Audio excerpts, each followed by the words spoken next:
I love that face right there. Fans, what's good? You are now rocking with the best Roe Parrish Studio B. It is game time at the finals presented by YouTube TV here with the Coach of the Year, Sam Mitchell. Coach, the finals are on and popping right now. And we're going to talk. Look how excited you are, man. Listen, I saw that Giannis face right there. Hey, he's serious. Are the Bucks going to capture the first championship? That question remains to be seen. Hold that thought. Don't answer that question just yet because the headline right now is Team USA. Absolutely. We got to talk about them because they've had their ups and downs. Final exhibition game taking on Spain. Let's roll those highlights and get right into it. JaVale McGee making his debut, Coach. We will not see him in his highlights.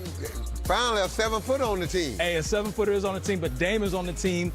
Led the U.S. in scoring 2 of the 4 games so far, and there is Father Time not being undefeated with Gasol getting that put back. Yeah, no one can box him out right there. The lack of size right now is the question mark for this USA team. They once said he couldn't shoot a J. He had 23 to lead the way for Spain, and he gets a replay. That's Ricky Rubio. You know him well. Oh, that little S dribble for that little 15-foot pull-up jumper. Ricky Rubio has improved. Yes, he has. You know, A Tribe Called Quest has the love movement. The U.S. has ball movement. 22 assists, KD in the corner. That. You like that. 14 in the game. Spain still up at halftime by 2, but things would change, and there's more of Dame, Coach. Yeah, when Dame Lillard right there is able to walk into a 3 like that, that's easy basket right there. One of his 4 threes. He had 19 in this one. And then turnovers. You're throwing on gritty mugs for who, like y'all don't know what 40 slugs will do. That's Lillard Johnson. 17 minutes, 12 of his 15 in the second half. A new addition, Coach. I tell you what, Pop is going to make sure he has a better team around him next year because Kevin Johnson plays for who? The Spurs. There you go, Pop. I don't blame you. Well, more of Team USA, and there's Zach LaVine. My guy. Hey, again, another player you know well. Had 13 all in the second half.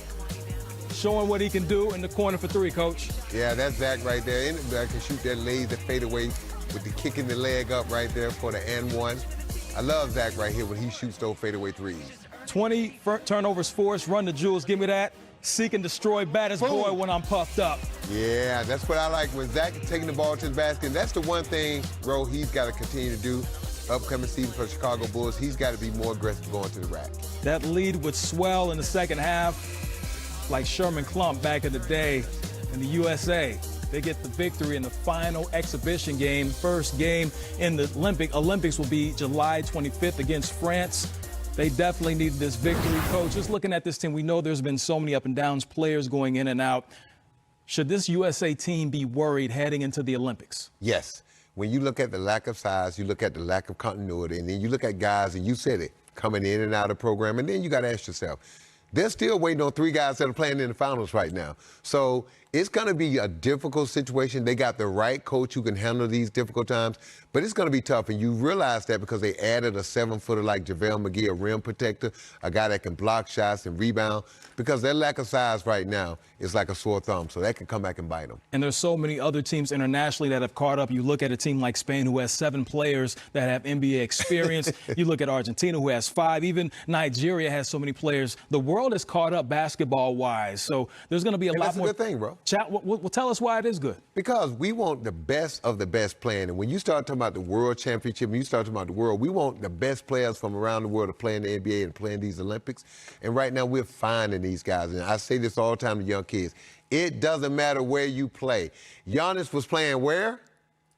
In Greece. With what? No shoes, right? No shoes, that's right. There you go. Yeah. And they found him. And right now, he's arguably one of the best players in the NBA today. Well, no question about it. We'll talk about him momentarily. Last question, Coach. Of all the players in Team USA, who do you feel like individually has the most pressure to perform well? Kevin Durant. Why? Because he's the biggest star there. He is the guy that has that mantle up. He can't be stopped. He's 6'11". He has all the tools, all the skill sets. He can play both ends of the floor. So right now, I'm looking to Kevin Durant, I'm sure others are, to lead this team to gold. Can't wait to see what KD does. He is 39-0 for Team USA in medal play, not during exhibition play, averaging 19 points per game. We'll see him very soon. Bucks can close it out Tuesday night in Milwaukee. Here's Devin Booker after his second straight 40-point finals game. You know, we came out and did what, you know, we intended to do, you know, get off to a great start. And, you know, we let it go. You know, they stayed resilient and they kept playing through. So, tough loss for us. Well, Devin, you've talked about learning what you learned in the playoffs is that it's a series, that it's not just one game. So just speak to that mindset of going back to Milwaukee, knowing you get that when you'll be back here for a Game 7. I mean, one at a time. You know, our focus is the Milwaukee right now. That's how you have to do these series, one game at a time, and that's it. Dave, here in the front. Look, I wanted to ask you about the play. You guys are down one. You're coming down the court. You pick up your dribble around the foul line, and then Drew comes in. Just what were you seeing on the court in that moment? And when you kind of had a little bit of a transition opportunity, what were you seeing as you surveyed the court? I was just trying to score the ball. He was behind me. I turned, and he was right there. Over on the right side. Go ahead. Hey, Devin.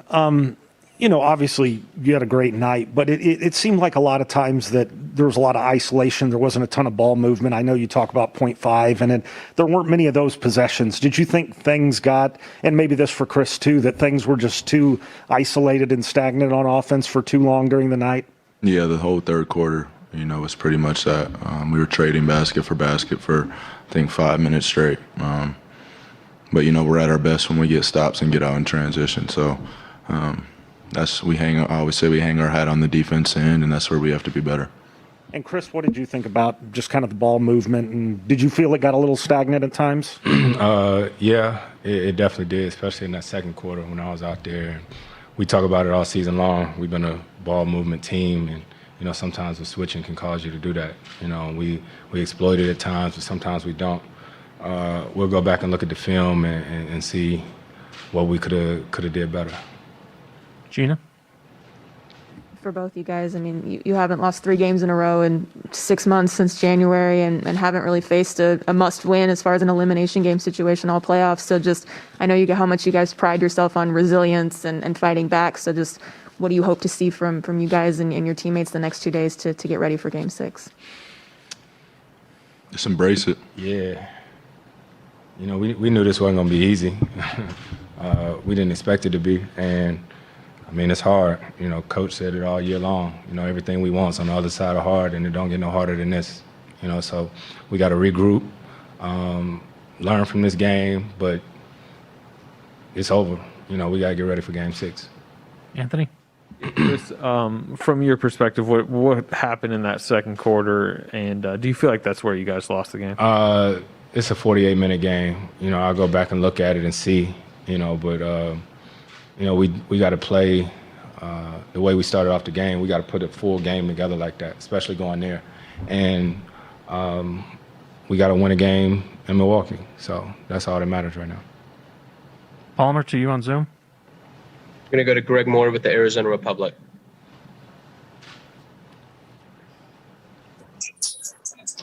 Thanks, fellas.